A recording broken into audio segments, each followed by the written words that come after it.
Florida Governor Ron DeSantis shaking up Iowa with some key endorsements, two more right there before the critical caucuses coming up in January, our first big contest. Both DeSantis and Nikki Haley each raking in at least $1 million 24 hours after slugging it out on the third debate, the fourth one a couple of weeks away. Joining us now from the campaign trail over in Iowa, Governor Ron DeSantis. Governor, thanks for your time. How do you feel about the $1 million? Is that what you were expecting? Yeah, like we knew we'd get a pop. I mean, we had a good debate and we got good feedback from it. But we also have, you mentioned kind of the one in December, which I know we'll look forward to. But we also have on Fox the Gavin Newsom debate on November 30th. And I think that's going to be a good opportunity for us because ultimately what California is doing is what the Democrats want to do for the whole country. I think that would just accelerate the decline of America, whereas what Florida's done and the success we have really shows a way to reverse the decline of the country and usher in a revival for America. So I'm looking forward to that one as well. I appreciated participating earlier this week, but all eyes now are on that one with your friend Sean Hannity. Yeah, he's the best. So, Governor, are you preparing for the governor of California already? Are you preparing, looking at California's stats and things? Have you been doing it? Yeah, we will. But I tell you, Brian, part of the reason I have insight into states like California, Illinois, New York is because I hear the stories directly from people who fled those states to come to Florida. And we have a lot of this that's happened over these last few years. And you know, Brian, being from New York, like people moving from New York to Boca when they get older, that's kind of natural.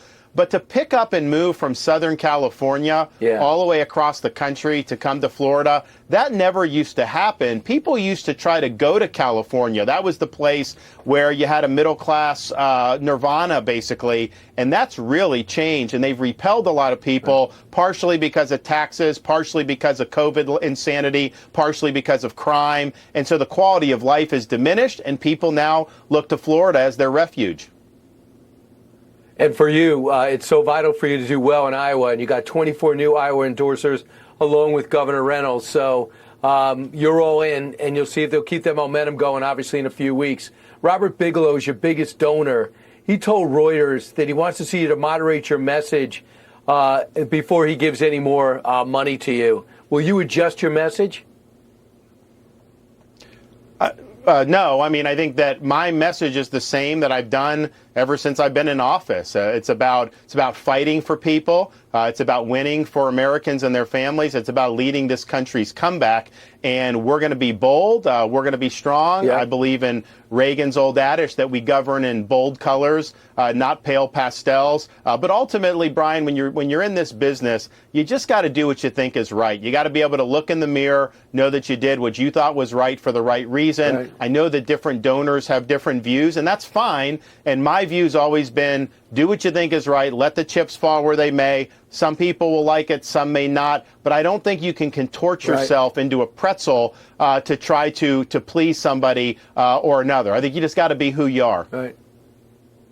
Yeah, I know, Governor, possibly your instincts might be your greatest asset in politics. You are tackling something we're all befuddled by, and that's the pro-Palestinian moments on campuses and through our streets, shutting down major streets in New York. You have pushed to disband two pro-Palestinian groups on Florida college campuses. It's tough to do.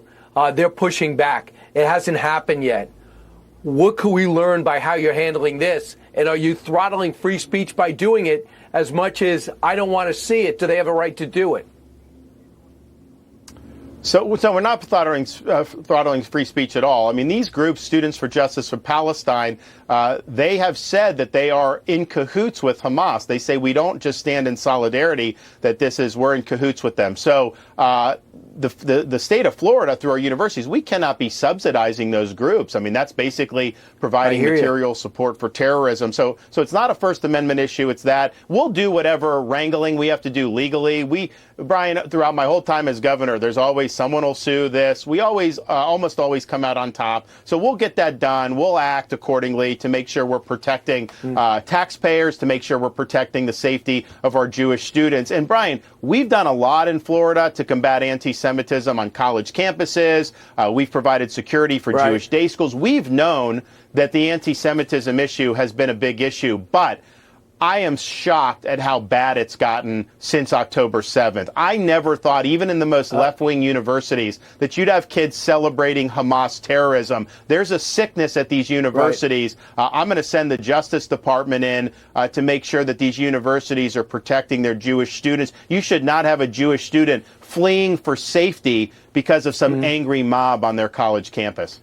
November 11th, as you know, is Veterans Day. You're the only veteran running for the presidency. It matters to you. I know you started a veterans group, military. So tell me about this veterans group. What kind of launch you had? I think it was in South Carolina, and what the response has been.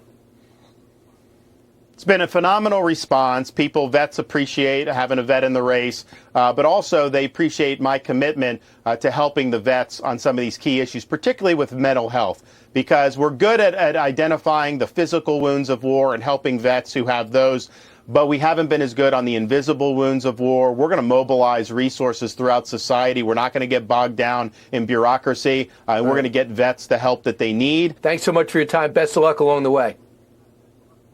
Thanks, Brian. Take care. You got it.